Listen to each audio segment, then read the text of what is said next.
জয় গুরু। অখণ্ড মণ্ডলেশ্বর শ্রী শ্রী স্বামী স্বরূপানন্দ পরমহংসদেবের অমৃতময় বাণী। নাম বিশ্ববিঘ্ন বিনাশক। এক ভক্তের পত্রের উত্তরে শ্রী শ্রী বামনী লিখিলেন, ভগবানের অমৃতময় নামে মনটিকে সর্বদা লাগাইয়া পথ চলো, সকল পথ সরল হইয়া যাইবে। দুর্গম অরণ্য হইতে বৃক্ষগুল্মাদি সরিয়া গিয়া তোমার জন্য পথ করিয়া দিবে। সাগরের বাড়ি শুকাইয়া গিয়া তোমার জন্য পথ করিয়া দিবে।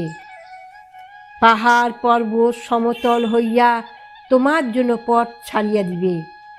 যেখান দিয়ে তোমার যাওয়া প্রয়োজন সেখান দিয়েই তোমার জন্য পথ খুলিয়া যাইবে। পথের দুর্লঙ্ঘতা দেখিয়া ঘাবড়াইয়া যাইও না। বিঘ্ন বিপত্তি যত অধিক পরিমাণে আসিয়া হাজির হইবে, ততই তুমি অধিক পরিমাণে মঙ্গলময় নামে নির্ভর করো। আকাশে বজ্র যত অধিক গর্জন করিবে, তোমার মনকে তত অধিক পরিমাণে নামে সংলগ্ন করো। নাম বিশ্ববিঘ্ন বিনাশক। সকল দুঃখ বেদনা সন্তাপ শোক নামের সেবায় ডুবাইয়া দাও। দুঃখের সমুদ্রের প্রতি তরঙ্গে কেবল নামই উচ্ছ্বসিত হইয়া ফুলিয়া ফুলিয়া উঠুক। জ্ঞান সূর্যের তরুণ আলোকে সেই তরঙ্গায়িত নাম রাশি অপরূপ শোভা বিস্তার করুক। তরঙ্গরাজির আক্ষেপে বিক্ষেপে বাষ্পায়িত নামের শিকড় কণা নিখিল জগৎ ব্যাপিয়া বিস্তারিত হইয়া সকলের দেহ মন প্রাণ শীতল করুক।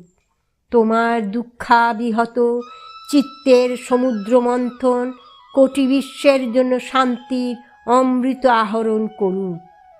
দুশ্চিন্তা না করিয়া কেবল নাম করিয়া যাও। নামের প্রতাপে সকল অমঙ্গল দূর হইবে। বিপত্তিকালই তো তাহার নাম করিবার সবচেয়ে শ্রেষ্ঠ সময়, কারণ তখন বিনা চেষ্টায় মন জগতের অসংখ্য অবাস্তব বিষয় ভুলিতে বাধ্য করে। বিপদের গভীরতা মনের একাগ্রতা বর্ধনেরই উপায়, ইহা জানিয়া লও এবং এই বিপদকে তাহার মঙ্গলময় নামের সেবায় নিয়োগ করিয়া সার্থক করো। বিপদ আসিবে এবং চলিয়া যাইবে, মাঝখান হইতে তুমি তোমার প্রাণের প্রভুর নিকটবর্তী হইলে ইহা পরম লাভ। ওম শান্তি।